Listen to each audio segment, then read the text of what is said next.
All right, guys. Gooniac sent us an Afterburner, and RC Geek sent us some thrust tubes. Check this out. Very exciting. Okay, we're gonna do a little backpacking so you can see it. The thrust tubes are gonna help us a lot with some extra oomph. And here goes nothing. So cool. Gear going up. 50C, 4,000, 6,000. Oh, that looks so cool. Loving it, guys. Turning down the stabilizer just a hair.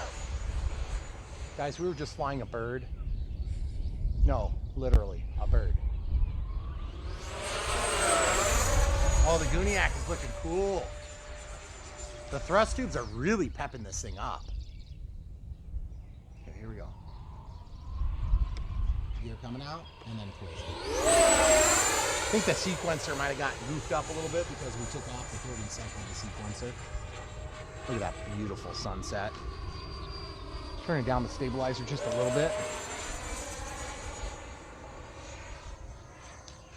I'm gonna try this stabilizer down that way. See how that looks. There we go.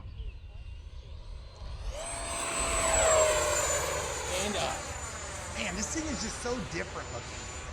Afterburner looks sweet. Mm-hmm. We're glowing through a little bit on the top and on the bottom. Oh, it looks so cool every time we get a view of it. Hope my camera crew is doing good. The wind is gonna be noisy today though. There we go. You good? Mm-hmm. Yeah!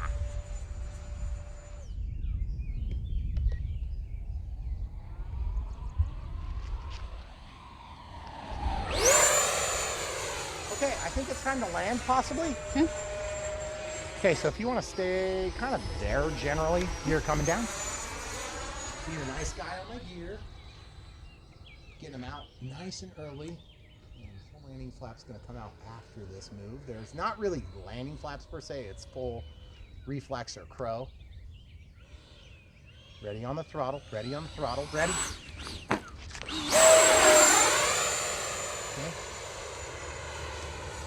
Got our flaps out of here. You're good where you are, I'm just walking around you. Okay, gear coming down. Slow gear on this plane, similar to the F-16 in that way. Takeoff flaps. Landing flaps, just being ready. What was that bump? Just grass. Respected the timer. Yeah. But the telemetry was warning us about running out of time, guys. Stop warning us about that.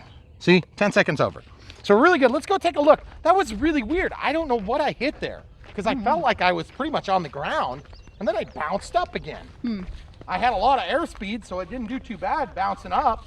I thought for sure it was going to slam down horribly. But the mixer board that gives us the crow worked really nice on that. I mean, RC Geek, the thrust tube seemed to help a lot, which is really nice. Still a little bit crazy on my stabilizer. I felt like there was a little bit too much on the rotational axis. So let's pick this up and just double check we didn't damage anything. I don't mind a bouncy landing, but it would have been nice to get a better landing. As usual, look at these. Landing gear are still perfect. I'm loving it. I'm loving it, guys. Did that go? That one went? Gorgeous, guys. Gorgeous. FMS did a really nice job on this plane. Gooniac, good job on the Afterburner. On the fire booty, let's give you another shot of that. Throttle holds off. Well, everybody speak. So cool. And by the way, the thrust tubes really livened it up. I'm surprised how much of an impact that had. It just felt more powerful. And I feel like, I mean, call me crazy, but I don't feel like I'm out of juice at all. And I ran out of juice on this maybe the first time. See the glow through on the top?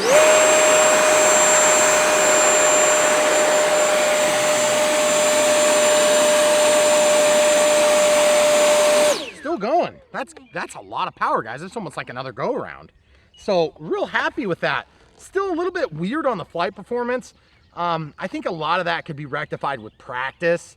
We've been kind of saving this plane for that upgrade and the Afterburner upgrade by Gooniac. And as a result, we haven't flown it much, but now that we've got those done, we can go ahead and practice quite a bit. We might be able to get one more flight in. I think that's what we're gonna do. We'll pause and reset.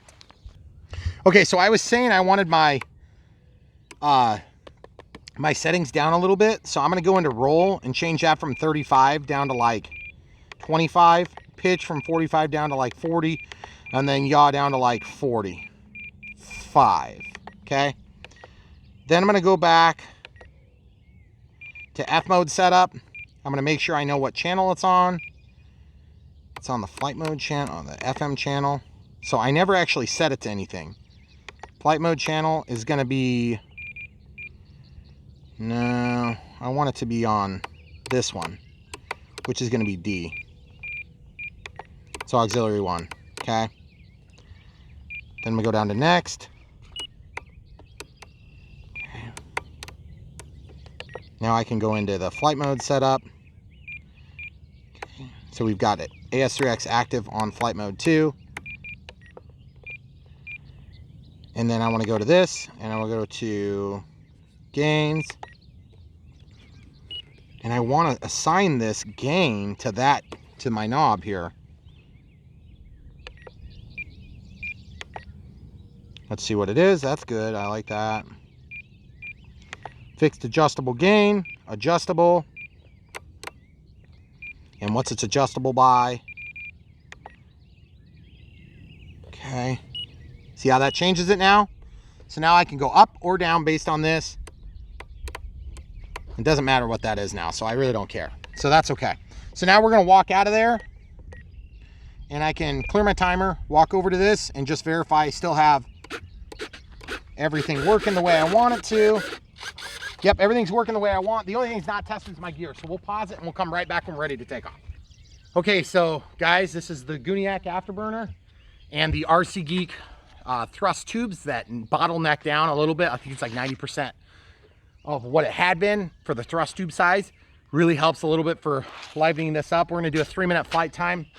We have a 4006S 50C Gen 1, so we can steal voltage off of the balance charge plug, but you can also just use a 2S or 3S pack and it'll run that little Afterburner. So here we go. Throttle holds off.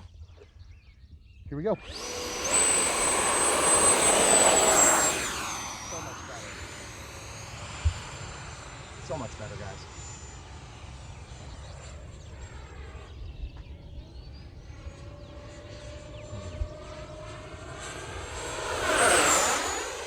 Oh, so cool, guys. So cool.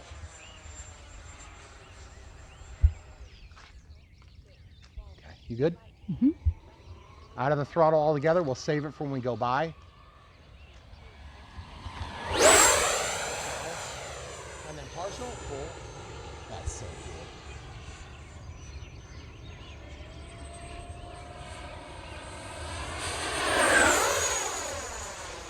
Sorry, trying to keep it so you guys can see the Afterburner. This obnoxious British chick is blabbing constantly. Mm-hmm. And I want her to shut up so bad.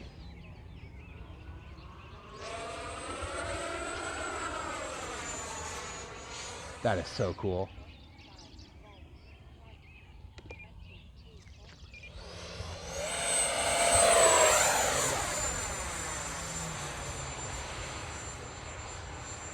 That is so cool, guys.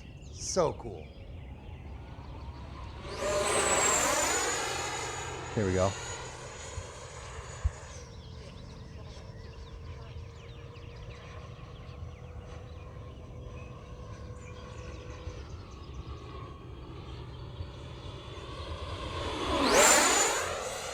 So cool. All right, so we're gonna try a landing. Camera crew, you wanna go up to the middle, please? Perfect.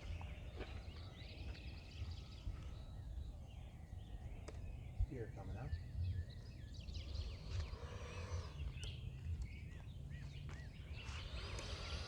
Hey, you good? Mm-hmm. flaps out of the gear. I love when you turn my gains up just a bit. Much better. I forgot I had it on and off.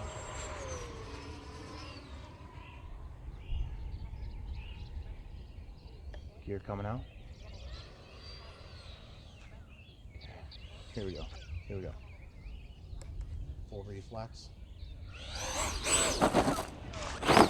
Grasshops, guys! Okay, all right, that was maybe not so good. I caught the landing gear door. You see it on the nose gear? Yep. All right, so the reflex is off. What all did we break? Just the gear door? I think just the front gear door. Looks like it just popped off. I love the sound of it now, too. Hold on, I'll get you another shot from behind here. Mm-hmm.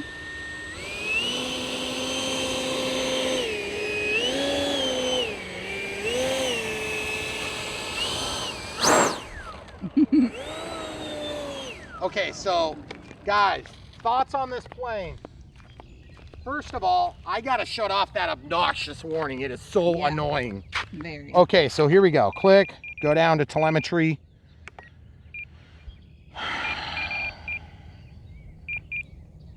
Where is that? Volts. Voice. This is where I have to do math. Wow, look at that sunset. That is just gorgeous. So pretty tonight. Wow, look at those over there. So I beautiful. think it's gonna rain. So anyway, this says 7S. That would be incorrect. Let's go to 6S. That might explain why we're getting warnings. Okay, so now there shouldn't be any warnings. Now let's take a look at this gear door too. Boy, I like telemetry warnings, but man, why did it think it was a 7S? Right, that's weird. That's really annoying. Okay, so camera crew, let's flip this over. Okay. Show them the belly of the beast. Oh yeah, it just popped off, folks. Oh, nice. That is awesome. What are the chances? What are the chances that we would get that lucky? Yes, FMS, good design, thank you. Okay, so all in all, that was a grass landing on very rough, uneven grass. Mm-hmm. By the way, we're working on that. Secondly, I feel like this one, it's a lot easier to land than the F-16, which is funny because the F-16, you would think, based on that, you would think that didn't look very good. Well, truth is, it gets to the ground pretty easy. The big thing is, with that built-in reflex, it really does help, but you can still get in there. You still have ample control for roll authority. You still have ample elevator because you still have your elevators working on the canards. And to bring it into a high alpha configuration, it's really not that hard. I just don't quite have the room here. I was really challenged with my visibility with that sunlight. Mm-hmm. And so I said, I don't want to get into a high alpha attitude before I reach over here adjacent to the vampire killing zone, because if I got too far up and I stalled it, then I'm crashing into my neighbor's trees. So that's not okay. I got to be a little bit more careful about that. If there was just a touch more backlight there, I could have brought it over to the low point, which is what I was aiming to do. This low point that's kind of opposite the vampire killing zone.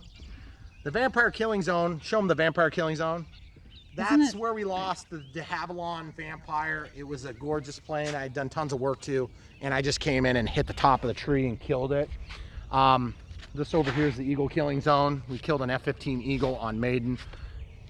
Well, that one lives now. It's to see another day, and it flies great still. But that being said, sometimes even with good lighting, and by the way, this plane has good lighting, but boy, I hate oscillating lights. I hate them with a passion. I don't care if that's scale. It makes it so hard to tell what's going on because I don't want to see flashing lights. My brain is like, no, where is it? Where is it? Just tell me. No, I need to know now. Whenever the light's off, that's when your brain needs it. When it's on, you don't care. When the light's off, that's when I need to know. So flashing lights, yeah, leave that to the full scale planes. You know, you're not flying them from the ground. That being said, the lights are really bright. They're effective in that you can get somewhat of an idea of where you are. But if those flashing lights would just stay still, I could have seen the attitude this way and I could better calculate the attitude nose up, but it is hard to tell on this plane because that blue bottom It disappears up against that sky right there. The yellow, oh, that is awesome, but you don't land upside down. Well, sometimes you do. If you could land it upside down, then the yellow on the bottom would be, you know, look at this, guys. When you put this thing upside down, look at that. That's beautiful, but it disappears. You get that into high alpha, everything disappears except for that white light, and then your canard blocks it if you're doing corrections, so it gets like super scary actually. So flashing lights on the missile rails, yeah, that's a no-go, guys. Don't make them flash. Or give us the option to turn that off. I could go into the flight controller and switch them around, but I don't want to waste my time on it. So that being said, landing gear, amazing. They have put up with yours truly, which is quite the feat, to be honest, because this grass is really rough. And did I even hit the runway once with this thing? I don't think you did today. I think I did on my maiden, and then I rolled off and slowed down. But tricycle syndrome big time on this one. When you give it input, boy, she tips over like this really bad. Way worse than the F-16 actually, which is surprising. I didn't expect that, but it does. And it has a really long wheelbase. So I think it's just that the back wheels are just kind of like inboard a little bit more. So it's just got a lot more propensity to it. Now the good news is it doesn't damage itself because the wing is so far back. The missiles don't even drag, which is just amazing. That's a great problem to have. So all in all, if you love the way this thing looks, and by the way, it is gorgeous. I mean, I would say that it's up there, if not maybe, I don't think it's better looking than the F-16 because I just love the F-16. I think it's very close to the F-16, let's put it that way. Comes with ordnance, all that good stuff. FMS did a really nice job on this plane. Am I crazy about the way it flies? No, I'm not. But I think it's just a skill thing and a comfort thing. I know a lot of you guys have been out there really loving it. So I just can't say I'm one of them. I love the way it goes when it's going, you know, high speed passes, very cool. But in terms of, you know, like, do I really feel good flying it? I feel like I can pull up hard on it and it gets me where I need to be, which is nice. The extra thrust, really good, really good. RC Geek, Chris, thank you for that. That was cool. Does it resolve all my conflicts with it? No, because my conflicts are mostly, you know, like subjective and then skill-based.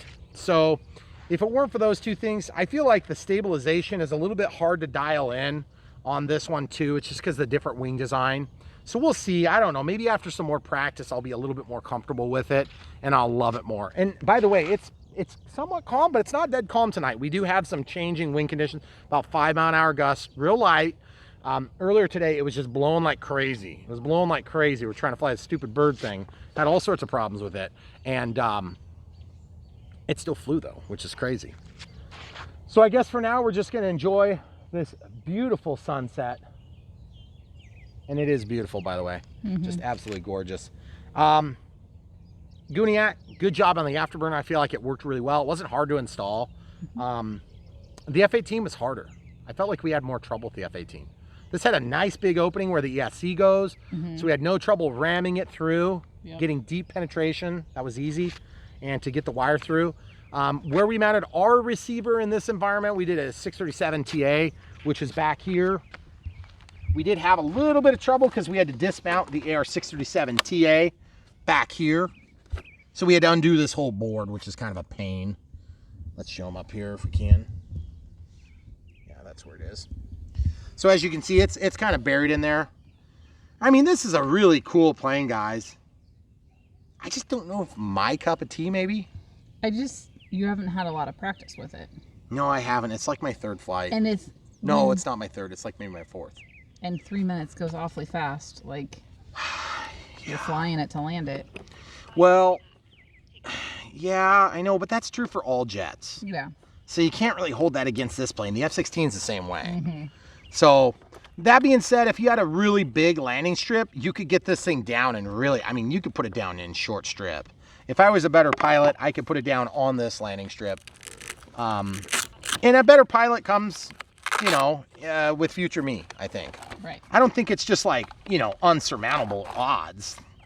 Like I'm trying to do something I can't do. It's just something I can't do right now. So, do I like the plane? Absolutely, I like it. Would I pick this over the F-16? No. No, for sure not. I would absolutely pick the F-16 over this. Do I like the thrust tubes? Oh yeah, it really pepped it up. I felt like I was not lacking at all on power. This flight also, you'll notice on the second one, I rolled really easy. The first flight, I was kind of rolling in a weird spot. I don't know why I started out here. I always give myself every advantage on a jet like this.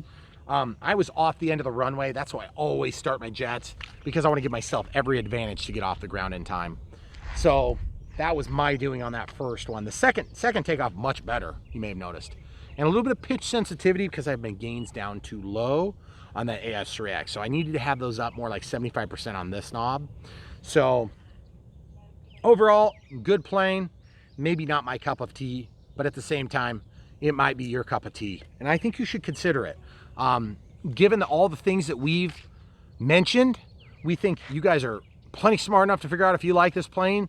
You know, it's certainly, like I said, it's just a preference issue at this point. A lot of people don't like the Draco, which I think they're insane because it's an awesome plane. But that being said, everybody has a preference.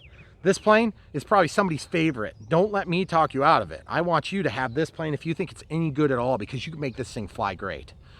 Also, I feel like a little bit more tuning on the S3X would be in order. So on a calm day, and just see how fast you can go before it oscillates, and then crank it up until you get to that spot. We still haven't really had an opportunity to do that. I don't want to do it on a windy day. Right. Yeah. Other thoughts, long strip always helps. Long area to get your flare really helps.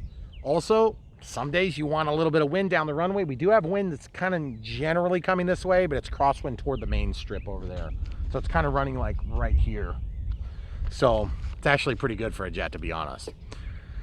Any other thoughts, camera crew? Cool mods. It was easy to build. Like this plane. Easy to build too, Yep. Remember? Yeah, it was.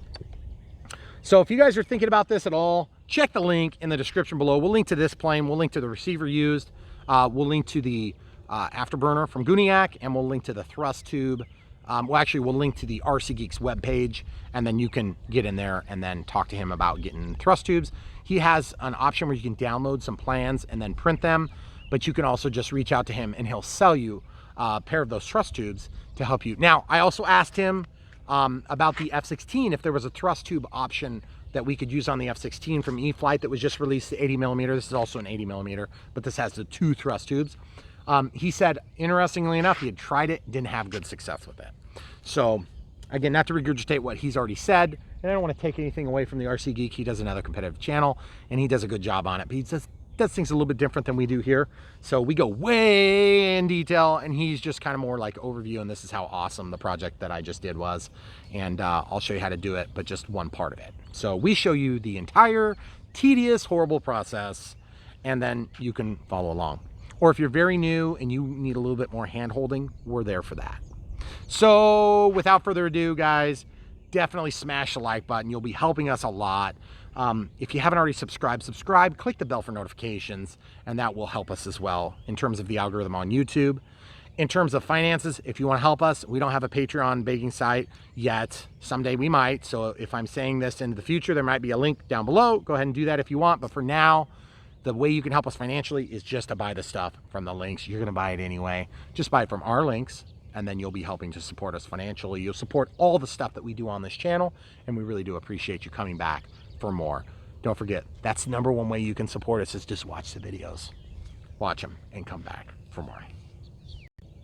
If you're interested in how we installed everything, the thrust tubes and the Gooniac Afterburner, stay tuned. It's coming right now. We've got it on the same video.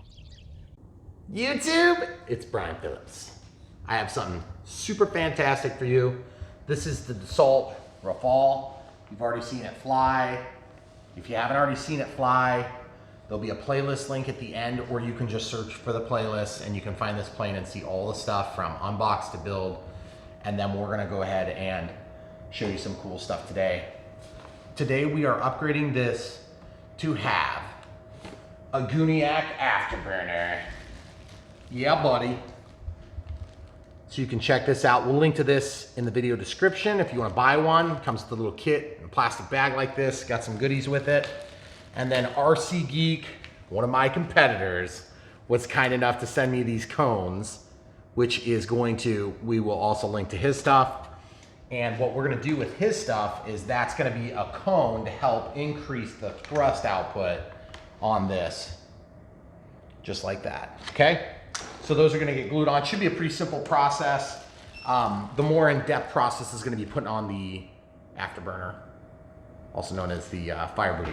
So without further ado, our first step is we gotta figure out how to do all this stuff, because I'm not sure exactly how to do it all. I haven't done it on this plane before yet. So the first things first, we gotta get this baby flipped over. And this plane is awkward to flip, if I recall, because the tail is just a little bit taller than our plane stand. Do you remember that, camera crew? Oh. Do not grab it by the canards. That will ruin your day every time you try. Yeah, I remember it being awkward to set down. Okay. We're gonna wait to put in the thrust tubes because it's going to be awkward. Okay, so the first thing we have to do, and I am providing my own Y cable. I don't know if Gooniac provided one or not, so I have one if I need it. And then I'm just using China glue or CA to mount these cones. So we'll see how that goes. RC Geek, he's one of my competitors, Chris is, so he's nice enough to send this stuff. Thanks, Chris. We'll link to his website. If you're interested in buying these, you don't have a 3D printer, you can buy them from him, or he's got some plans you can download if you want to print them yourself. So both options will be available. We'll link to that. And I don't want to put them in first because I'm afraid we'll be tripping over them as we work. So the first step is to gain access to the EDF. Got a couple of 5006Ss charging. It's a little bit of a crazy windy day today. And so this is just kind of like a perfect opportunity to get this knocked out. We've been working a lot on the F16 80mm and just loving it. And that doesn't fit a 2.5 and it doesn't fit a 3. What is going on here? Maybe it is a 2.5. 2.5 here. A little bit smaller than 2.5. Is it standard? That would be bizarre. So this is a 2mm and it's going. So I guess I'll just take their word for it. I don't think it actually is 2mm. Feels like there's just a little tiny bit of slop. So the thing that's been really nice about these EDFs we've been working with lately is that they almost all have access to the actual EDF, which is really nice. Now, I know in the past there was some nice planes that would give you access to this sort of thing, but a lot of them didn't. They were glued in, they were taped in, whatever. So this FMS is really nice. We've been super duper happy with this plane. It flies a little bit different than any other EDF that we've flown. All right, I want to do this without dinging it up like crazy, so maybe a Phillips will get me in there. I'm just trying to catch the edge and then lift this out. There we go. I'm gonna get a flat screwdriver. Okay, so there we go. Now I can finally get this thing lifted and it slipped back down immediately. So we were talking about how easy it was to get in here compared to before. Well, you don't want to ding up the blue paint. I don't want to ding up the solid blue. It's just really pretty. Ooh, I don't like the way that feels, but I'm gonna do it anyway. Okay, I got it started now. So what I'd like to do is I'd like to be able to get some slack so I could pull the other side up. Well, I guess I'm just gonna do it. Okay, wow. So that's just a plug, okay? So pretty obvious which direction that goes. I'm not super worried about it. That looks super nice. That is a beautiful housing. I love the way that that looks. That's a Predator 3280 2100 kV brushless. I don't know if that's an Outrunner for sure. You're good there, Kim.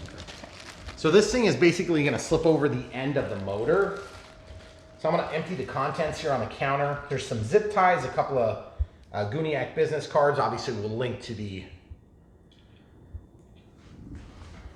that stuff in the video description. Now he has included this little 6S battery balance charge lead. So that takes off of pin 0, if you will. 1, 2, 3S. So it runs on 3S, it looks like. So I'm gonna undo this tape, which looks like Blenderm. And then once you get this tape out of the way, I've done a handful of different Gooniac Afterburners. Had a pretty good luck so far. I know there's a couple of different guys that do them, but Gooniac is the one who's got me putting his in. So that's what you get, people. Chris. So we're just gonna stick this stuff down there, that extra tape, and then you can see there's quite a bit of extra cable. This is twisted up. It's nice silicone lead. Nothing too fancy there. Looks like a bunch of glue. And then of course, the light. And then that goes up here. It's soldered onto the extension cord with a JST end on it. JST end plugs into another JST end. JST end goes into what looks like a brushed ESC. There's a power switch on the ESC. You can eliminate that if you want, save a little bit of weight. And then there's another plug on the other side, which goes out to your balance lead, or you can plug in your own battery. And then there is a Y cable that goes straight into your throttle port. And then your throttle goes out to your ESC, okay? So that's the way the electronic circuit works. Pretty simple stuff. Just looking through here, looks like it's gonna be easy to get the wires to the front, but I don't know if it's gonna be easy to get them to the tray, because you can see kind of where I may want to take out the ducted fan, because you can see my receiver and all that stuff is up here, but I don't know exactly where it comes out. A lot of times the easiest way is to actually take the motor out. And if you can take the motor out, you might have the best luck. Just getting the whole housing out of there sometimes helps. If you hear the beeping, that's the smart charger that's just telling us it's done. Don't know what size screwdriver is going to work best for this. Looks like number 2 Phillips works pretty good. The FMS mark is going to be pointed toward us.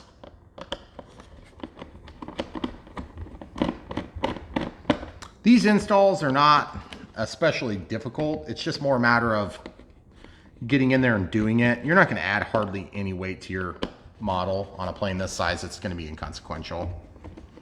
The one thing is, if you're using the balance lead, you are going to actually consume just a little teeny tiny bit of extra power. And as you know, I'm running a lot of Gen 2 packs. If you have Gen 2 packs, there's not a balance port. So if you have a Gen 1 pack, 5000 6S 2200, then you can use that to energize your circuit here, okay? Which is kind of nice, okay? And then this will turn it on or off, and there's a little light to indicate on. There you go, there's your light, okay? So you can actually simulate that with a servo tester if you want. So maybe we'll just use the Gen 1 5000 6S. So it's easy.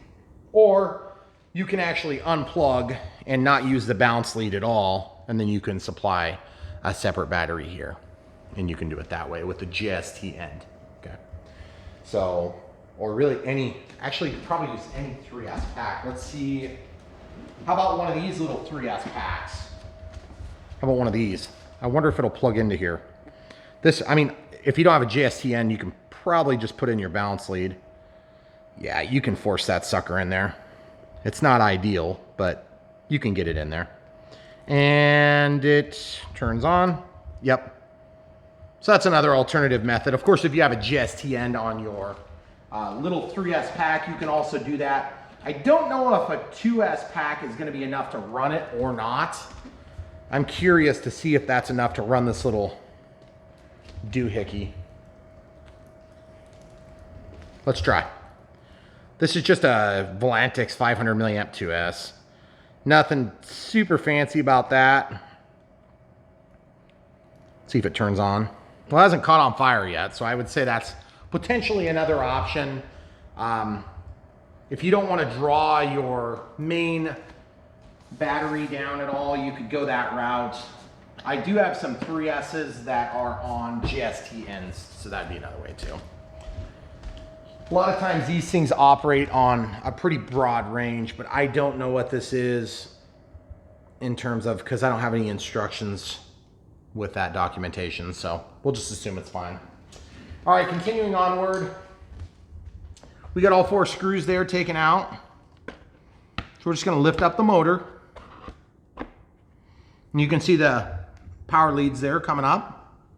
So the first thing I wanna do is I wanna take these screws out so I don't lose them.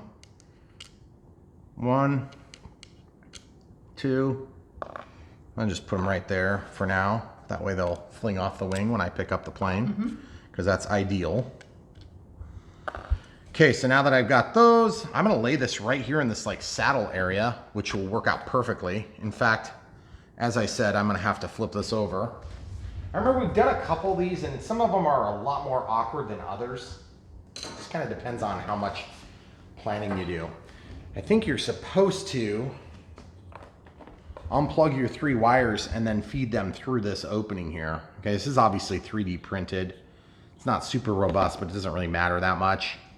I'd really like to not have to undo the wires. That'd be so nice. I wonder if I could just not undo the wires and just cut this and slide it around, or if we're gonna have trouble because of that. I hate having to undo these 3 plugs because they're always taped and they're taped really nice like that. Also, the other thing that's nice about his kit is that this can be undone, which is super nice. So this could go up into your front end.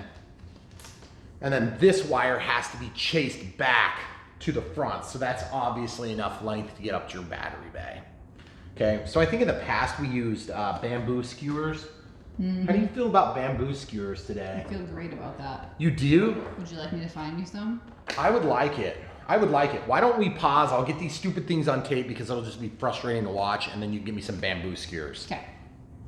Okay, so in the true being an adult responsible way, I'm just gonna cut this with the wrong tool for the job. Instead of using a proper tool for the job, which would be like an, you know, some sort of a saw, I'm just gonna use this knife. You can use the knife that you cut drywall with and stuff that's like...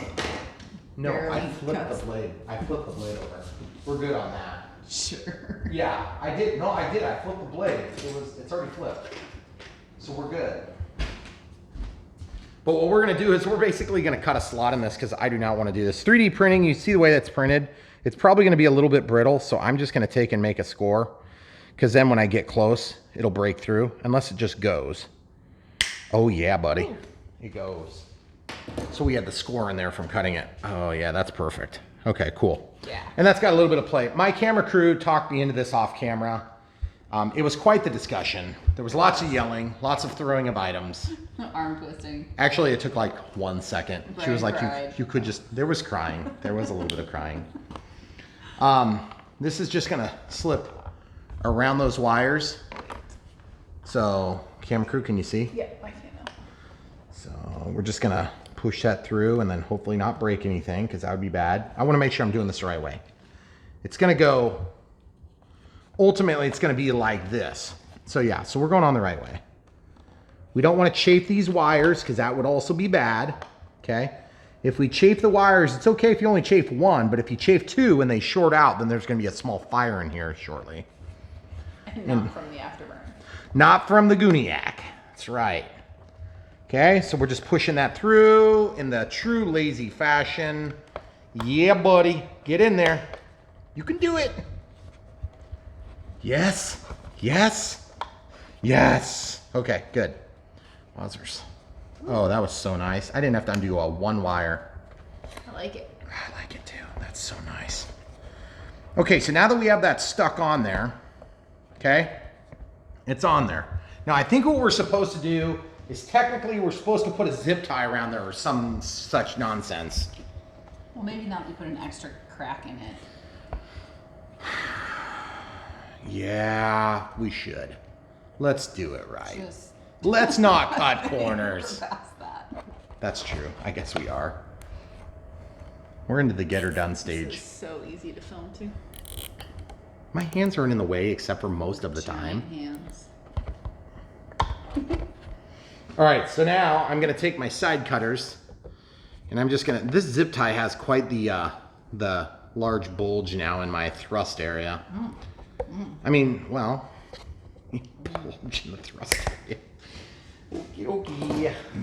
There it is. Okay, so now that thing won't come off unless there's like 100-mile-an-hour wind going next to it. Wait, hold on. Just kidding, guys, it'll be just fine. Calm down. All right, so now what we're gonna do is we're gonna do a little bit of CA because that's just the way I roll today. I feel like this was open on 5/21 of 21, so that's good. You gotta get it used up. Smells good. 1 drip, 2 drips, 3 drips. That should be enough to just make it hang and dangle in the thrust tube area. They missed your thrusting. They do. I'm sure they do. Obviously they do. Okay, so camera crew was so nice to get me these stabbing tools. She didn't even stab me once. I mean, you're gonna make dinner. We should actually. That'd be a good idea. I have shrimp. Yes, on the barbie. Let's do it. Okay, so tape. This is why you come to Brian Phillips RC, so that you can see whatever laziness I was doing to push the thing through the doohickey. Well, we just want to make sure you're using the appropriate kitchen utensils. Use the right tool for the job. The right kitchen utensil for the The right job. kitchen utensil for the job. That's right. Not a butter knife. A Not a- skewer. We don't use butter knives. No. Come on, man. Come on, man. Here we go. See how this is going to tape? It's going to be glorious. Okay? It's high quality. Oh, man. Now I get to ram it in. Ooh. It's going to be fun. All right, so what you want to do is just go right through the chute at the end of the plane. And then a lot of times what you can do is you can just wriggle it through. Just wriggle it. Bear Grylls style. Oh, yeah. Oh, I found something. I feel like it's protruding. So now that we've started, I think what I need to do is I need to be smart about this. I need this to be out the back. The easiest way to do this is to just feed this through the tail on this Rafale, which, by the way, What? this plane flew kind of weird, so I'm hoping this extra thrust. I see it. There you go. Yes. Okay, so all we're gonna do is we're just gonna like feed that through like this, and then we're just gonna put this right between the 2 pins on the JST. Oh, Yeah. very nice. Right here, right there. Okay. Okay. Oh man, I knew you would fall off.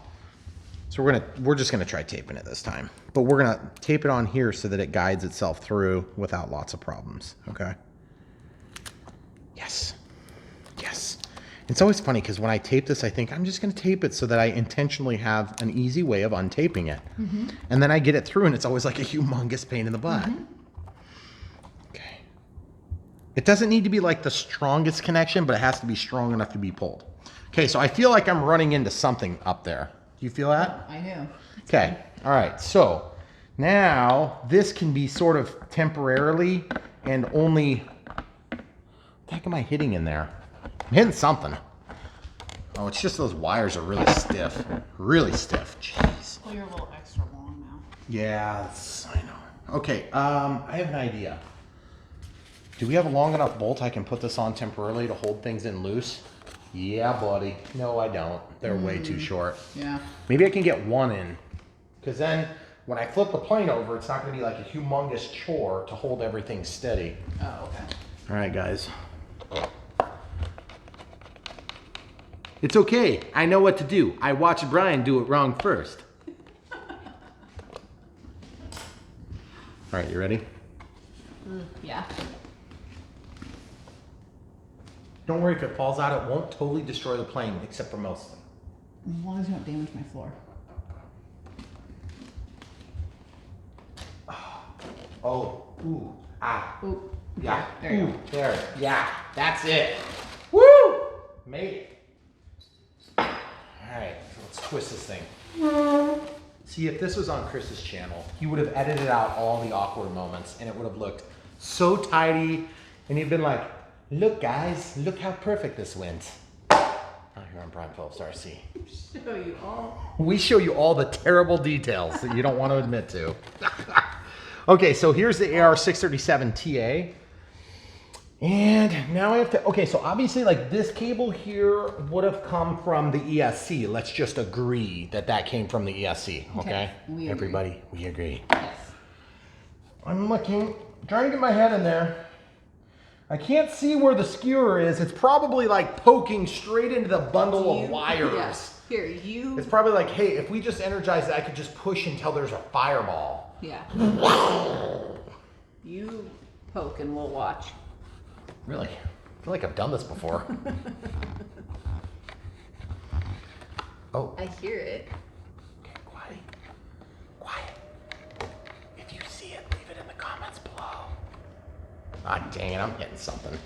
No, I'm hitting one of those 4,000 wires right there. Giant clump of stuff. The giant clump of not managed cables. I can definitely tell I'm hitting something. I just don't want to poke into it because like that's the sharp end that I put up there. So I'm spinning this. Do you want to show the people what I'm doing? Looks like you're trying to refuel the plane there. Okay, so you see this? This is how you do this. You just, I think they figured that part out. just you slide it and then spin it. Blocking me. I can't quite tell where it's coming out. I really don't want to like pierce those wires is the problem. And I can't tell what side it's coming from. If it's at the top or if it's at the bottom. If you had some like forceps, could you like smush the bundle out of the way? You know, honestly, it could be going into foam, but I'm not 100% sure. I think really the thing is I just need to be patient and just twist it until we see something. Can you see it at all? Oh, I can see like shadow up in the top corner. So am I gonna hit a wire if I just ram it? I don't think so. You don't think so? So I can just ram it? Keep going. Ooh. Is it, so you, okay, so. I see like shadow moving. Really? Do you want to switch? We could maybe. Yeah, here, you ram it. Oh, look. Ooh, that's new. That sounds awkward. All right, camera crew. Keep going. Well, don't like stab it, just spin it. I see it in the upper left, Like my the upper left. Yeah. Do you mean to push? Well, if you want to try. Oh yeah, I see something moving too. I know. You're like, why didn't you take that off for me? Oh, I see it at the top. I see it at the top. Okay, all right. In that case, I'll take over. Okay. I want the people to see the proper penetration method. Yes. Are you ready? Wait, hold on. Well, I mean, they're here for the penetration. You know, let's just let's make sure that's clear. Like right in my face. Get through there. Oh man, I feel like I'm like stabbing into something now. Jeez, what? Oh no. Did you lose your stick? My thingy fell off. Okay, so we're gonna pause. I'm gonna retape my thingy. Okay, so here's my idea. This, while being sharp, is really handy. Like if you were up against a slippery spot, you could possibly like guide it through. Well, the problem is I think I'm stabbing the foam. So I kind of need to take that tip off a little bit. So I'm just gonna try the blunt end here, and then we're gonna re-secure this once we get it started, okay? Because, I mean, it's not long enough to allow us to get it taped on there. So remember, blunt end first. All right, so here we go. Up and around. It's actually kind of surprisingly easy to see in there. It's weird. Is that coming through? Oh, yep, there it is, right there. Okay, so hold on. If it's there, that was like super easy. Yeah. So the blunt end worked really nice. Now I gotta tape this on. You remember how I was talking about how I always tape it so they can be easily removed? Mm-hmm. Yeah. Yeah, I don't think they want to watch this. Okay, so it's taped. My camera crew is going to show you quick. We taped it here. It's pretty amazing stuff. I mean, you've probably never seen anything quite so amazing. That's really good job. Okay, so now she's going to go over to the other side, and I'm just going to twist the doohickey. Oh yeah, twist it. Yep, Oh there it is. yes. Ooh, Would you mind grabbing the tip and pulling it? Penetration. Yep, pull it. Pull it. Just keep pull it. pulling? Pull it all the way. Pull it gently. Twist it and pull. Here. Okay. All right. Now. You know, we always make fun of that method, but it actually works pretty stinking good. Pretty much every time it works. Again, if this is Chris's channel, he would have edited that beautifully. It would have been perfect. So, Well, but you would have been ill prepared to do penetration on your own. yeah. So you're lucky we're here to teach you. Goodness gracious, what happened to the sun? It's got like Sunny all of a sudden. insanely bright. Okay, so there we go. So we have this through. Now we need to flip it over and kind of get back to work on the bottom. Do we need to cover that up? No, it's good. All right, here we go. Here we go. Ready? I'm gonna flip this stand so it's pointed that way. All right, good deal. All right, so guys, check it out. We're just gonna put this back on right now. We're gonna unscrew the one screw. Pull this out, lay it to the side. All right, so now you can see kind of where the wires ended up. The wires ended up right there, okay, which is good.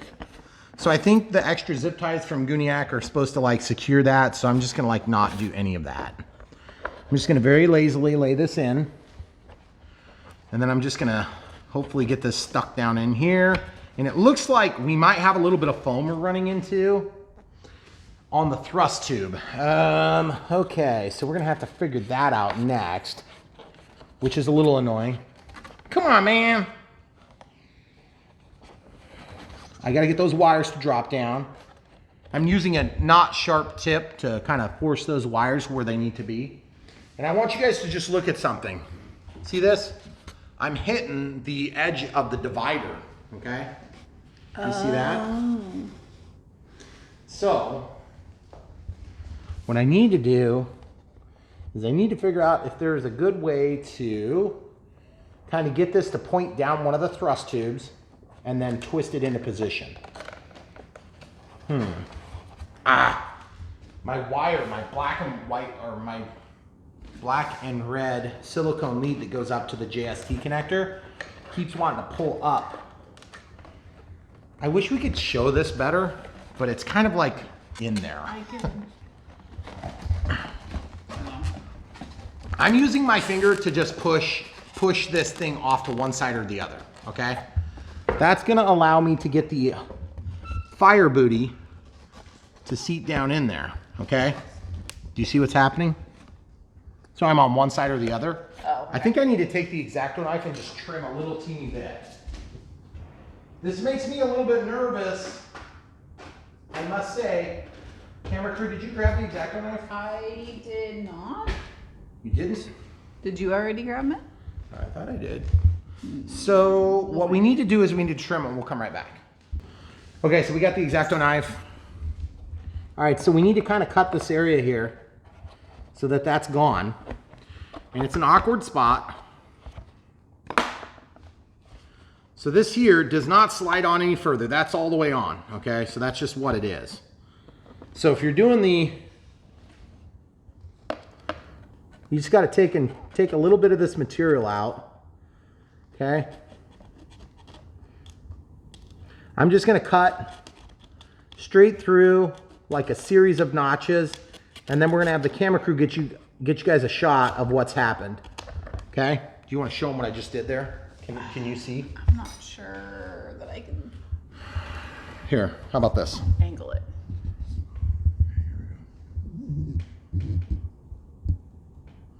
You see how I cut a series of notches? Those notches are now going to be cut out. Got it? Got it.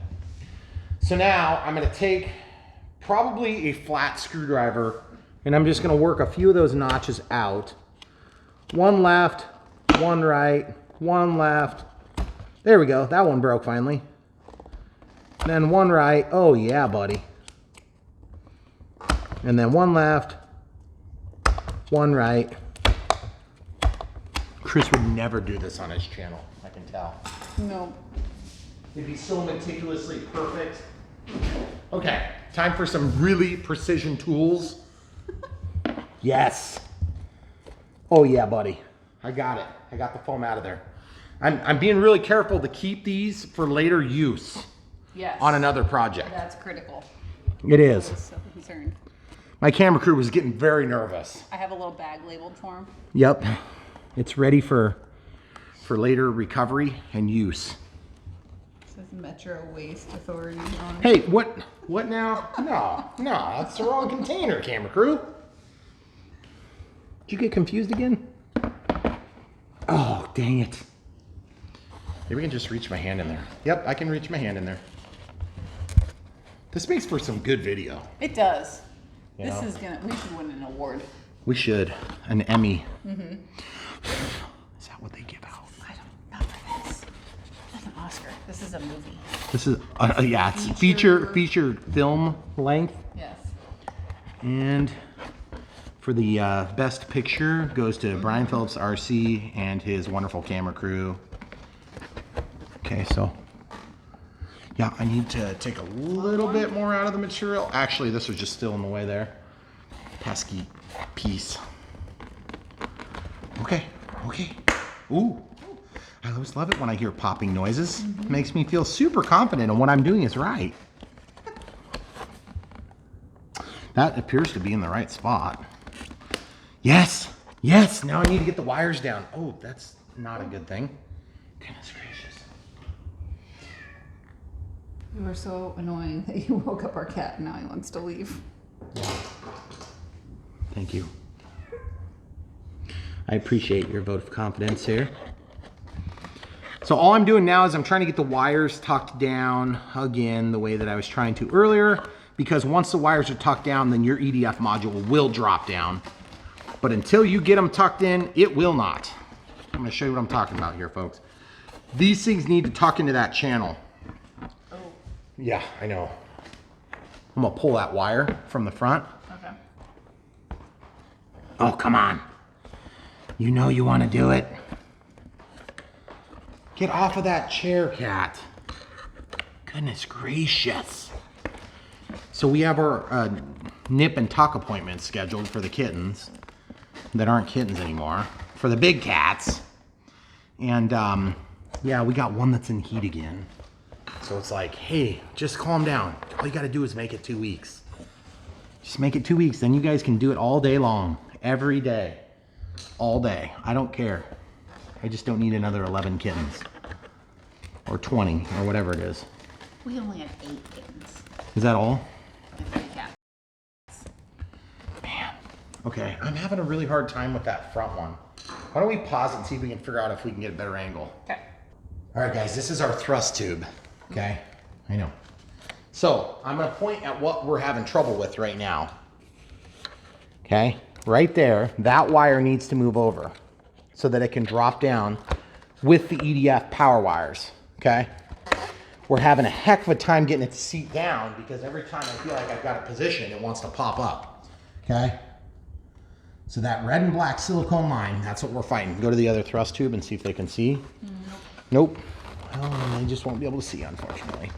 Because once we get lined up like that, then we're golden. We don't hold it? I don't know. It is what it is at this point. Okay. I got it down in there. So now I'm gonna start dropping screws. If I can get the screws to go. See, it wants to lift. Well, okay, so I can hold it. I want you to keep your hands free for something more important. Okay. Like the camera. Okay, there it is. It's down. Woohoo! You know, this is not just drama for the camera. This is every day. No, this is our whole life. This is our entire life. This is what you get. So anybody who's ever put one of these Gooniac or other variety afterburners understands exactly what we're going through. Oh, I thought you meant just you. This is just you. Oh no, I'm not alone. So if you guys want this thing, just check the links in the description below. We're obviously gonna link to this, to the thrust tube. The Thrust Accelerators by Chris Wolf. Yes, the RC Geek. He's got some good ideas. He's far more skilled than I at the piloting of aircraft, design and implementation of these said designs. But that's okay. All right, good deal. So that's in. It's in. Now we just need, this thing is going to be angled up a little bit. That'll tell you which direction it's supposed to go. And now is when you realize if you put it in wrong because it won't fit. Drop those back in. Drop this back in. Take this. Screw those things tight. Boy, I'm loving the fact that these are serviceable anymore. You see what I'm talking about now? Yeah, it's not. How it's not quite the right size. It's probably standard, which would be totally bizarre like FMS is still made in China. Come on, China, make up your mind. Come on, man. Okay, so now while we've got you flipped over and upside down, let's stick them in your thrust tube like that. Oh yeah, look at that. Oh yeah, that's gonna be so cool. Yeah. I'm excited. All right, now I talked to Chris and he suggested using foam tack, which we have links to if you don't have any leftover China glue from your Dynam planes, or mucilage, which would also work good. It's fresh. So here's what you're gonna do. You're gonna glue into this little channel here. The way that this foam glue works from Chinaland is, this is China glue, okay? Is you basically, it's a contact cement. So what you wanna do is get quite a bit of it on both surfaces. Okay, just a little bit. It's kind of hard to film because it's black on black, okay? Or clear on black, I should say. Okay, so you're just gonna spread that nice and even. You do not want one of these to blow off and the other one not to. If they're gonna blow off, you might as well blow them both. Yeah. Yeah. For sure. Yeah, it smells. It smells like glue. Okay. Always have to smell it. So all we're gonna do is we're just gonna tack this up, let it sit for a second. And it would be ideal to do this to get that glue on the outside, but I'm afraid I'm not gonna be able to do it clean enough to keep things pretty. Seriously, who saves this amount of glue? Me. Yeah. This is me. It was not my kids, it was not my wife. It was me. All right, here we go. Whoa, slick. Slick. Reminds me, remember that movie Heat? Yeah, that you make me watch like every 2 years. Yeah, she loves it. I've already seen it. Megan loves it. It's a classic. It's my like one of the favorite best movies genre of ever made movies. in the history of time. You can't watch an awesome movie that's like 3 hours long every 10 years. Come on. Like Titanic, maybe. Oh, really? No. Leonardo DiCaprio? Really? I mean, Seriously? That's lame. You know how it ends.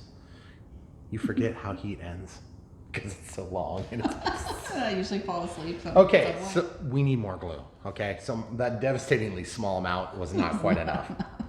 It was not enough. Open a new tube for this. This is brand new. The first time used, straight from China. Probably like 12 years old. Watch this. When you squeeze, it comes out. It's so nice when it works that way. Okay, here we go. Why is Batman working here today? I don't know. It's very weird.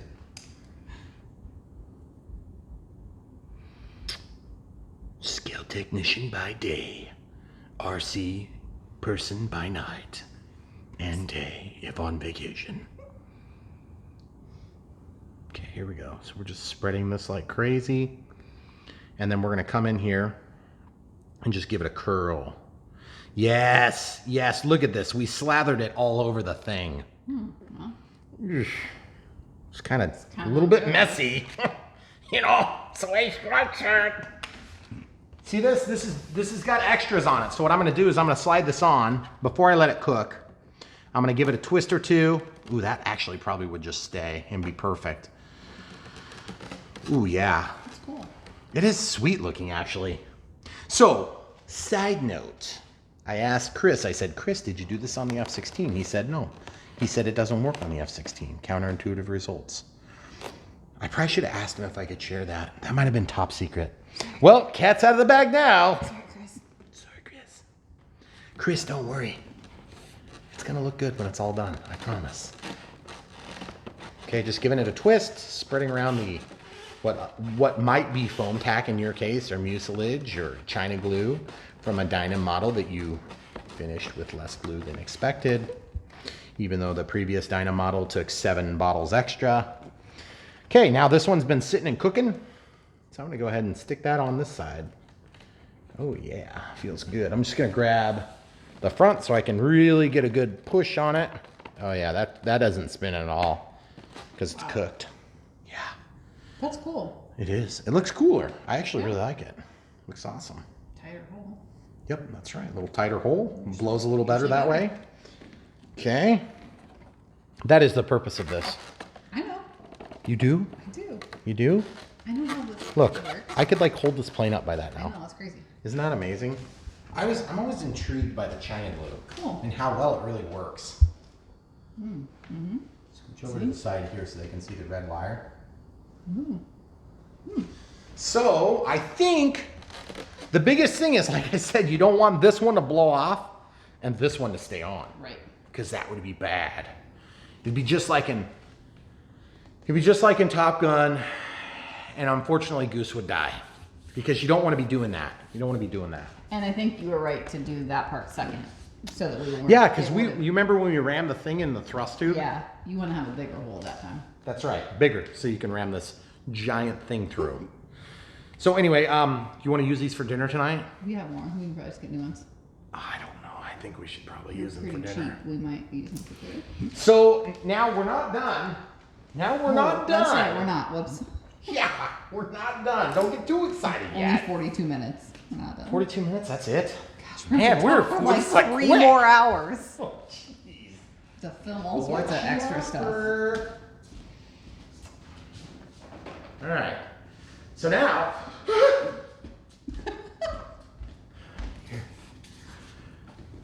It's right here. Stick that on there. There it Put is. your tip back on. Yep. All right, so we have this thing now, the doohickey. Oh, And what we need to do is we need to, well, what might make good sense is to pause, we'll clean up this stuff, and we'll come right back. Okay, so on the battery tray, the way that we mounted our receiver, in our case, I mean, it's a plug and fly, so you guys all did this probably a little bit different. But we mounted our AR637T way back there, and you notice that all the pins are on the back side. So basically, yeah, it's way back there.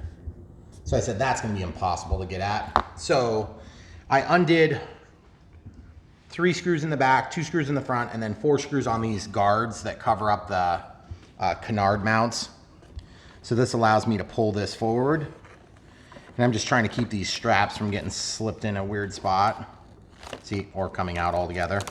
Because then I would have to figure out how to reposition them properly. See, I already flipped it around. So I'm just gonna very gently pull that forward. And I'm trying not to break anything, and I don't wanna pull a giant bundle of mess out. But this red, white, and black wire is the wire that we're looking at, because we have to tap that with our Y cable here, okay? So that's gonna allow us to plug in and then pull the signal off of the throttle channel. Now, if you had another spare channel, or if this receiver happened to be mounted the other direction, you wouldn't have to deal with this problem, but just kind of the nature of the beast in this case. It's just nuance of the way we installed our receiver. I'm just gonna pull this forward a little teeny bit. And I don't wanna yank all the other wires out because I don't wanna have to redo all of it. You could also dismount the receiver, but again, I don't know that that's the right decision either. I'm just kind of being careful I don't break any antenna leads. And I'm being real careful I don't yank all the wires out. Because I don't even remember how we did that. We might have a video of it somewhere. I don't think we usually do that kind of thing. Oh yeah, we do. Oh yes, we do. So get out of there. I think there's just glue holding a few of these leads. That's part of our problem. As a result, I have to kind of fight to get the leads out of where they are. In fact, it's the throttle lead that's kind of giving us problems. See this? It went under the bottom of the receiver. See that? Oh. Which is so annoying. What are the chances that it just so happens to be the receiver, the one we need, got glued down on top of the one we actually need later? That's pretty uncommon. So we just want to give you guys a quick look at that on what we ran into for trouble there, because that was a little bit annoying. You may not have a problem like this because you might have put your receiver like in a more convenient spot, or you might have put it in an even worse, less convenient spot. Is this the one we had to move the receiver because we had it too far forward for CG? I don't know. I think it might have been a different plane. It's possible, but I doubt it. I don't remember. but I can't pull it forward. I don't know what the problem is. Like I'm caught on something. Yep, there it goes. Now it's so much easier. So I don't know what I was caught on, but I was caught on something. All right, so there's throttle. So throttle ultimately is the thing I need to unplug. And I'm gonna do it right now. Throttle is the, looks like the first channel in on the right. And if I did my little glue trick where I glue over the top, this is gonna be really challenging. Okay, so it's out. And it does look like there's another plug right there. I don't think I unplugged it though. I think it's just another plug. Because there is a controller board in there from FMS. How did I manage to, oh, that's right. Did I hit a tree with this? I hit a branch with this. We did. So at some point this has got to get plugged in. Okay.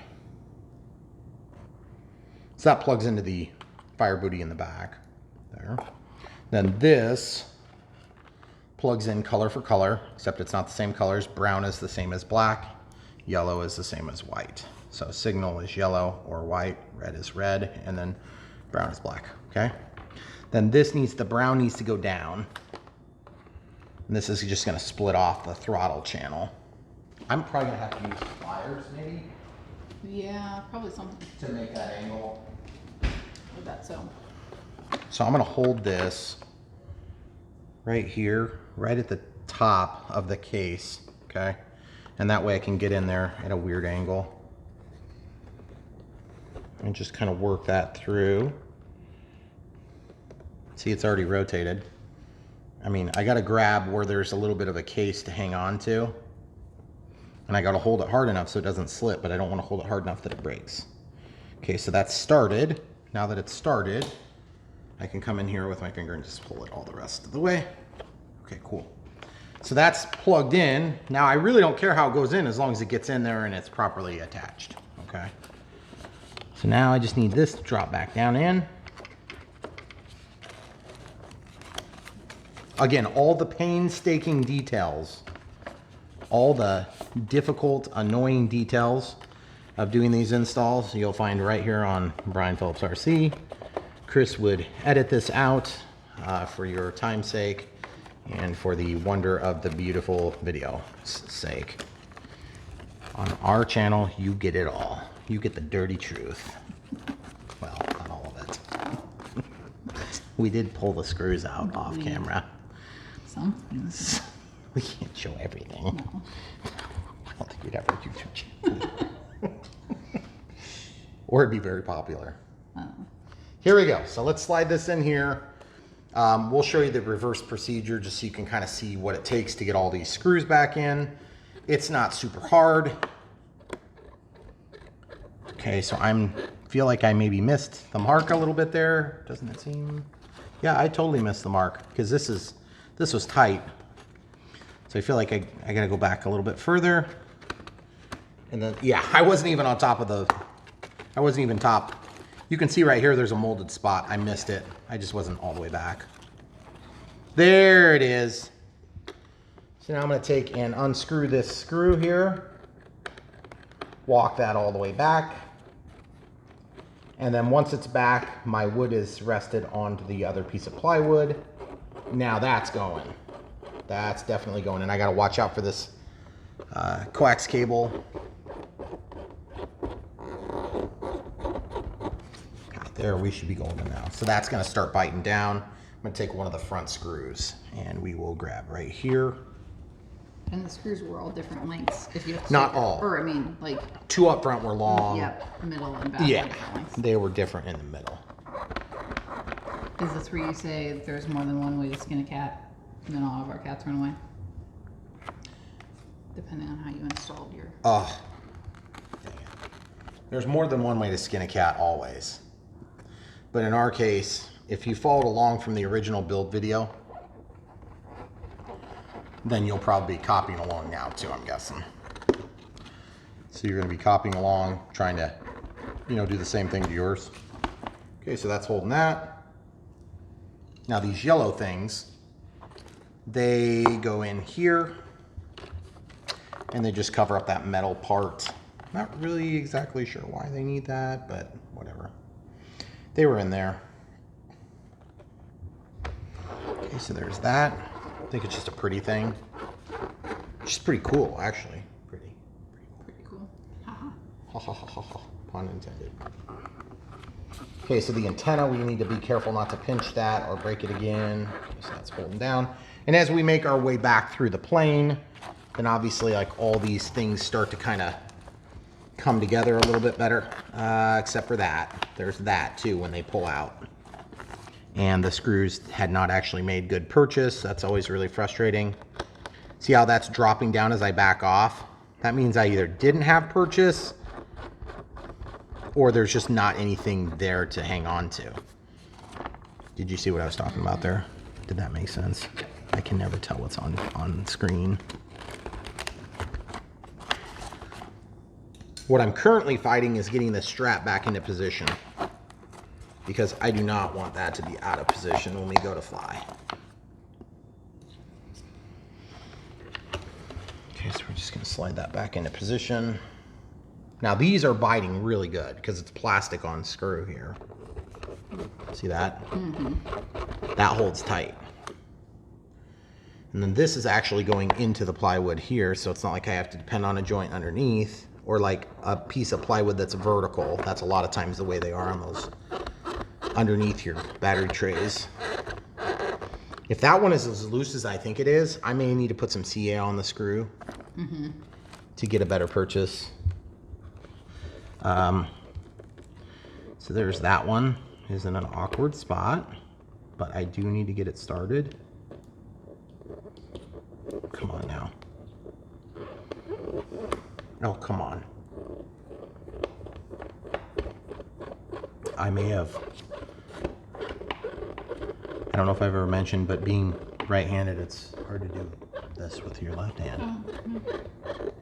That's tight. Good. Then this, that needs to slide back until that position, and then I can put the last screw in. Then I just need to tighten the two front ones again.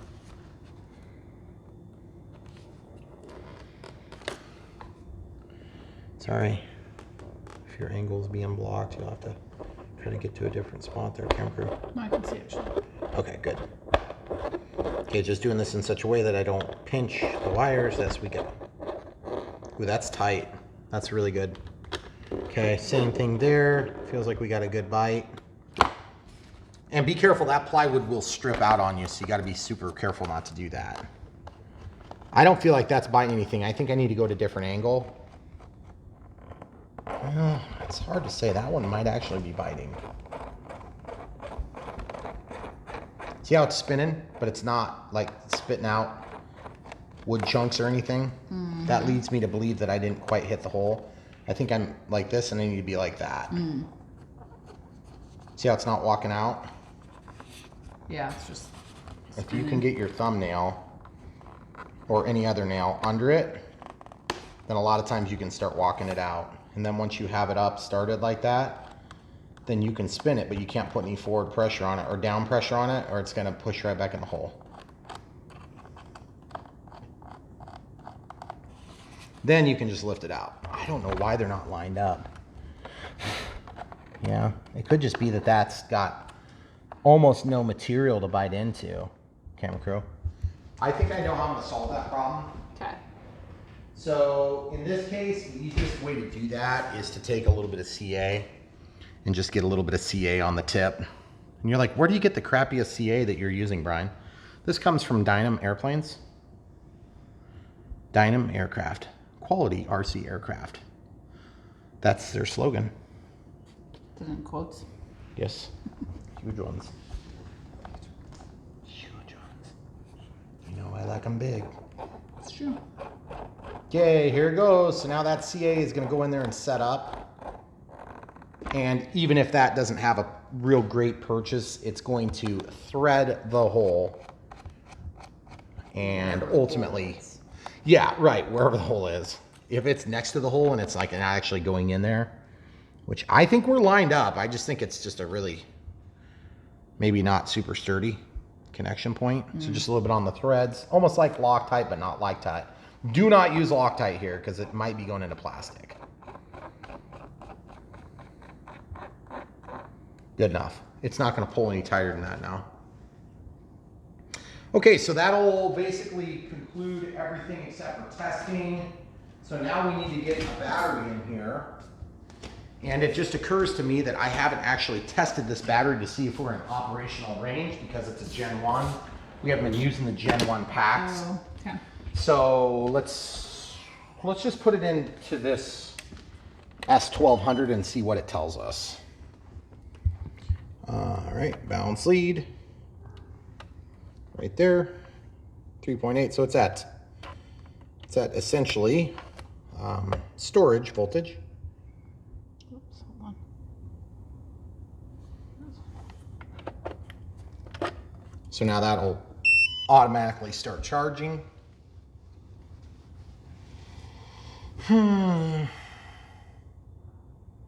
But there again, it's good enough. To test, right? It's good enough to test what we're gonna test. Okay? So just wanted to show you guys that in case we get a low voltage warning from a transmitter. That would be expected. What happened to that?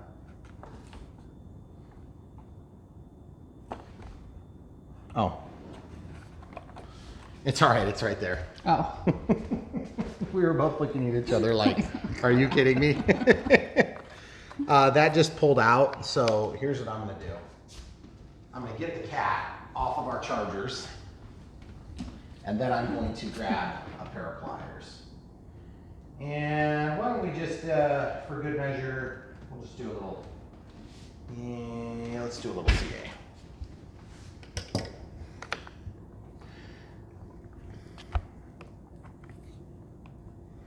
So we're just gonna go just a little teeny bit of CA, not enough to make it unrecoverable at some point, which would be a bummer and annoying. Okay, so we have the brown is down, hon. Okay. You good on that? Mm-hmm. So brown is down, that means this goes down because it's black. Hey, I need the light in front of my hand. Can you bring it around here? Down in front of my face or a little bit. Go a little bit forward. There, now I can actually see what's going on. Hold still there. Try not to move. Oh boy, that's hard to push in. Okay, I'm gonna be blocking you for a second, and that's just the way it is. Okay, so it's in. All right, there we go. So that's plugged in with a little bit of CA for extra good measure. Hopefully that doesn't come out again. That'd be really annoying if it did. All right, so without further ado, time for the battery. That was annoying. Did we ever actually plug it in? That was plugged in and it just came unplugged when we were working. Back. Yeah. It was just a normal everyday gaff. Okay.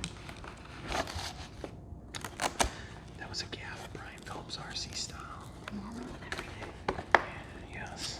Well, I wouldn't say every day. It's most days. Were we just talking about that? Normal. I think we were just talking about that. Distracted here. So let's turn this thing upside down and then we'll ram it through the straps.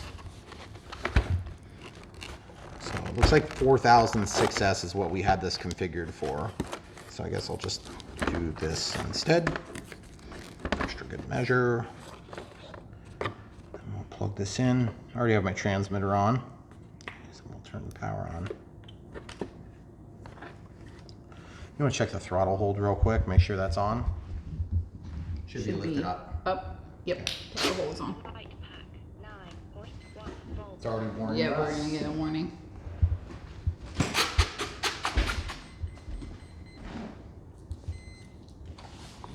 All right, so now that we have that done, obviously you folks have already seen this fly, so it's not really going to be any surprise to you if we have success or not, but we want you to see what type of problems we run into. So throttle hold is off. Okay, so here we go.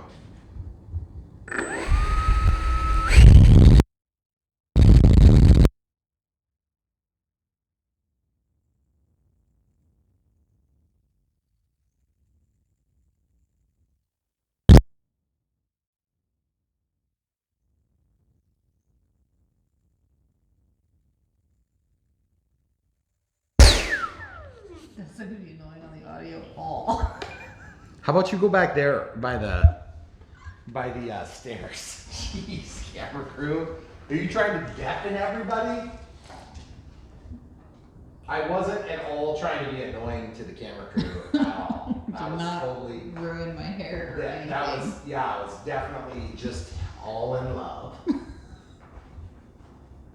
Okay, I'm putting the camera on this time because I want to see it look cool. Okay, are you ready? Yep. All right, here goes nothing.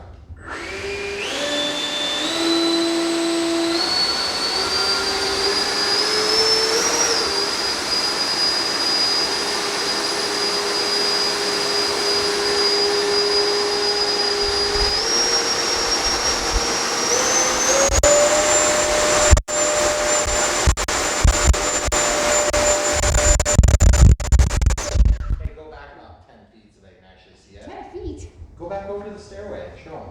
You ready? Go back to the stairway and then show them the plants. Oh. Okay? It's like a hurricane in here. It's so cool. The cat's like all scattered. Okay, so everything is working. Takeoff flaps, landing flaps, actually more like crow, as we already know. This thing is super cool. I'm excited to see it out on the runway again. I am noticing that there's no lights on the landing lights here, so I wonder if we jank that out somehow. That would be a real bummer if we did, because there's no landing light on right now. I wonder why that is. Do you see that, camera crew? See the landing light? Oh, you know what it is? Watch this. You got to cycle the landing gear so that the landing gear sequencer turns the lights on. Good. Okay, I was just about ready to dig in. I was just about ready to dig in, and I was like, I'm so glad we didn't. Because there's nothing worse than digging into a problem like that. And to find out it wasn't a problem. Yeah, that would have been so annoying. Now remember, that afterburner doesn't come on until you're about, you know, it's about 60%. So I'll call out the percentages loud, okay?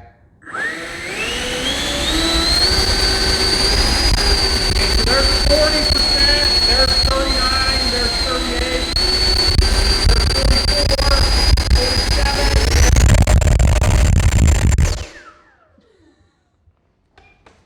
I'm excited to see this thing. And by the way, I don't know how big of an impact that's gonna have, but I am confident that it's gonna make a difference. In fact, I'm curious, because we did not have a 1-to-1 ratio. I don't think we will anymore, but my understanding is that those tubes are gonna really pep this thing up. So let's just do a little test real quick. Just one little test, okay? It's awkward to do this with heavy planes, so I'm gonna attempt to do this with this plane. Gear up. So cool. Okay. Throttle holds off.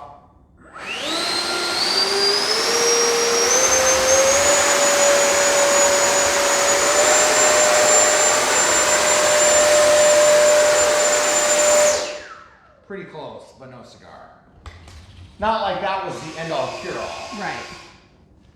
But it still would have been phenomenal if we could have got just a little bit more thrust and we could have had the 1-to-1. That would have been so cool. All right, loving it, guys. Okay, special thanks to Gooniac for the afterburner, for the fire booty, and also special thanks to RC Geek, to Chris Wolf for the thrust tubes. Very cool mods. You can copy both of them if you just check the links in the description below. Obviously, we're gonna link to the Rafale. We're gonna link to the battery that we normally use, which is the 4000, whatever we did on our maidens. And then we'll link to the NX8 and of course the AR 637T. And every once in a while, I catch myself doing it, AR 637TA. This is a T, a TA comes in, a bind and fly plane, and it's not equipped with a barometer, so you don't get the Vario. You do have the Vario in this. Probably wouldn't need the Vario in this particular aircraft, but you do get some more telemetry data. And if you ever pair this up with an Avian ESC, then you would get full, you know, reverse thrust capability, all those good things that you might want. Which leads me to another cool thing we're gonna be working on. If you haven't already seen it, you might wanna check out on the F-16. We're gonna be looking into the reverse thrust. Product development at Horizon Hobby said that reverse thrust just didn't really work on the F-16 80mm. We're gonna try it. It's probably not gonna work for us, but we have a couple of ideas. And if that doesn't work, we're gonna maybe look at some braking solutions. So for now, if you haven't seen it yet, keep your eye out. It might come out slightly after this, it might come out slightly before it. But if you haven't already seen it, check the F-16 playlist. And guys, if you haven't ever checked the playlist, we have playlists for like every plane that we've ever done. Some have 1 video, some have 10 videos, some have 50 videos. It just depends on the plane, depends on how much we put into it. And if you haven't already learned that there's playlists on our channel, you might want to do that now. It would be really helpful for you. Because if you're watching one and I have mentioned, hey, you know, we review that in the Carbon Cub S2 playlist, find that playlist. You can find all the answers you're looking for within the playlist. But without further ado, guys, we hope the flight was just as beautiful as the build. The build went pretty smooth on this. I felt like that was pretty easy. The worst problem we had was actually because we put our receiver way back in there. And if we wouldn't have put it way back in there, that was just totally our decision. Also, sometimes I kick myself because we don't do the Afterburner or whatever it is right away. Sometimes I think to myself, you know what? Why didn't you just do that initially? Well, I'll tell you why.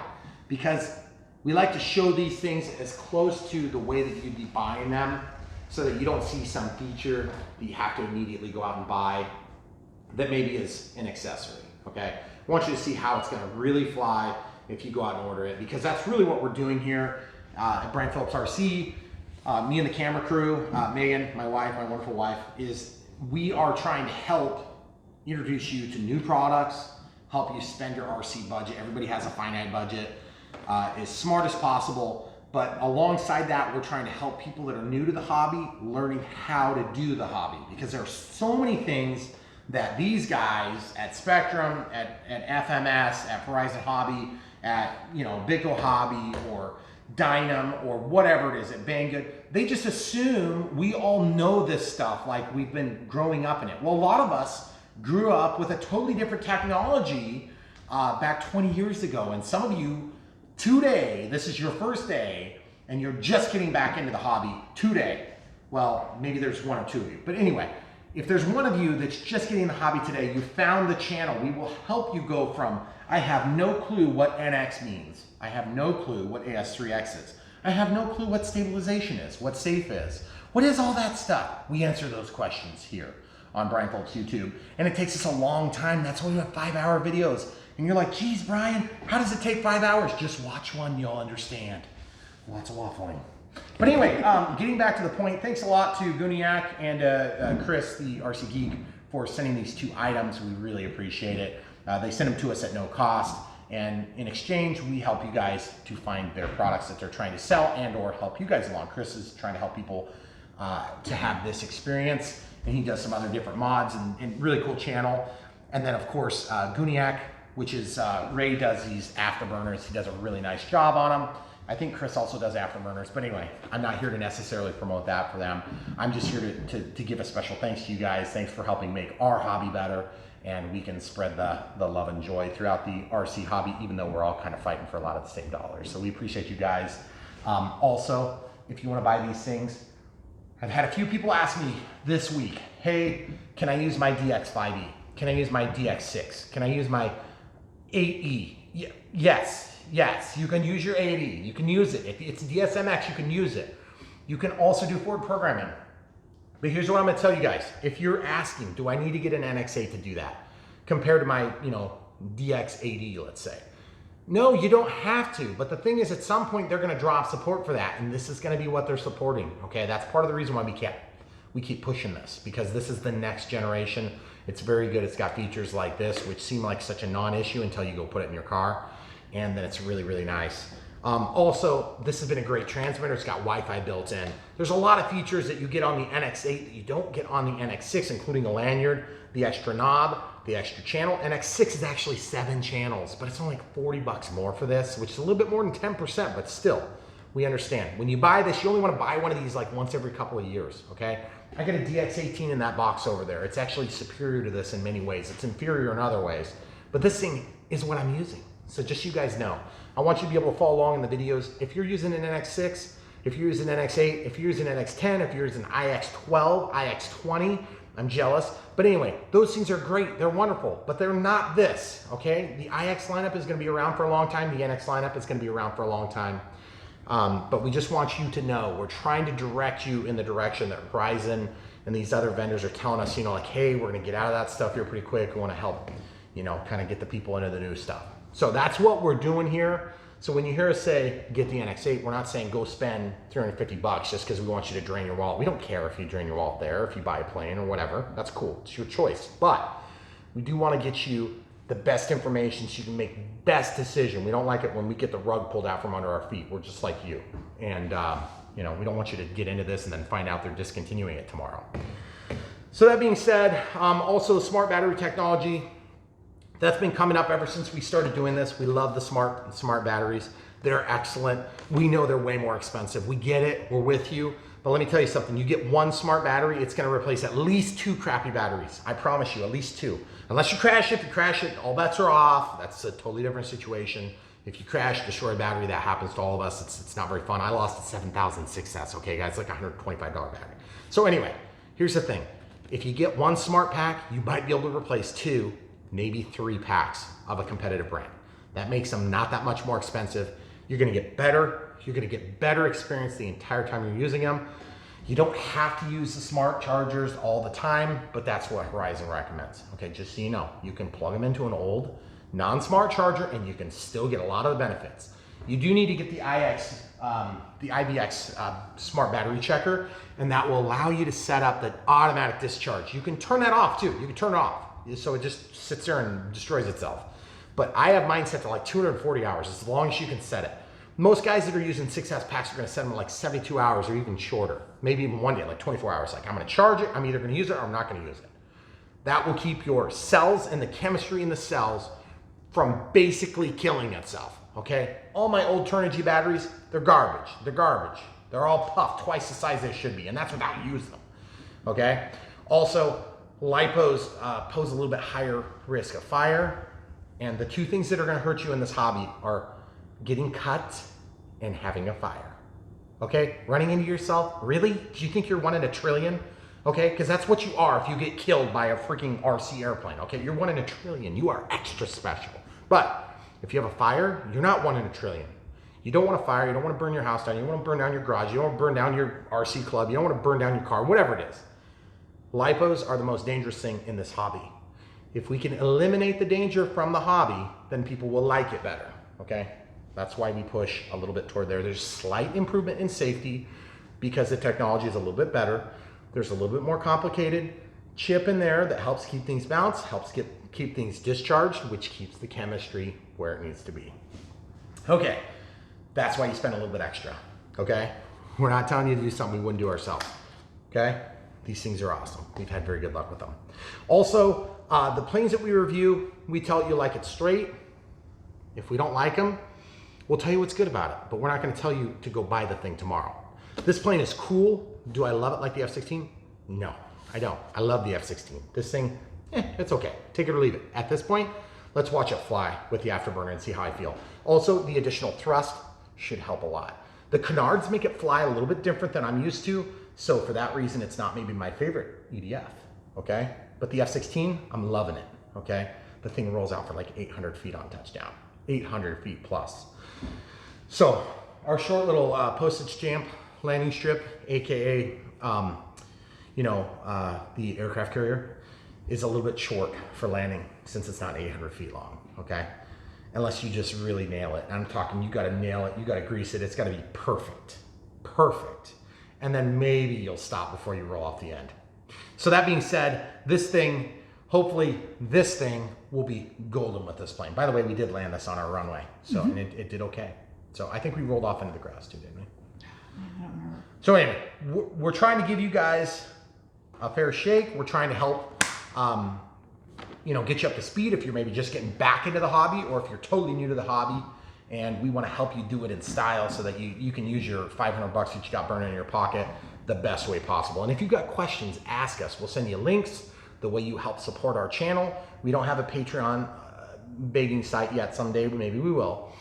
If we do, go to it, give us money. But that's not what we're asking for. What we're asking for is in return for the services that we provide for you, however little it is, or entertainment value if you like watching us screw things up, then just buy the stuff from the links. That's all you gotta do. It's not like you have to, like send us money in the mail. Nobody does that. I mean, there's a few people who send us tools and things, which is really nice, and we appreciate that. Tom, who else sent us that? The calipers.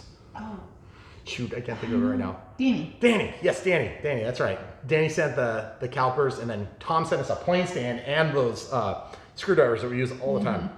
So thank you guys, that's really nice. Longtime subscribers get so sick and tired of us using crappy tools, so they send us tools finally. Anyway, when you buy from the links, then that helps us to support our channel financially.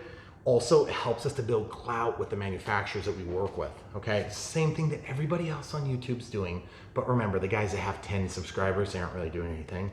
The guys that have hundreds of thousands, they're actually doing something. So we bring something to the hobby there.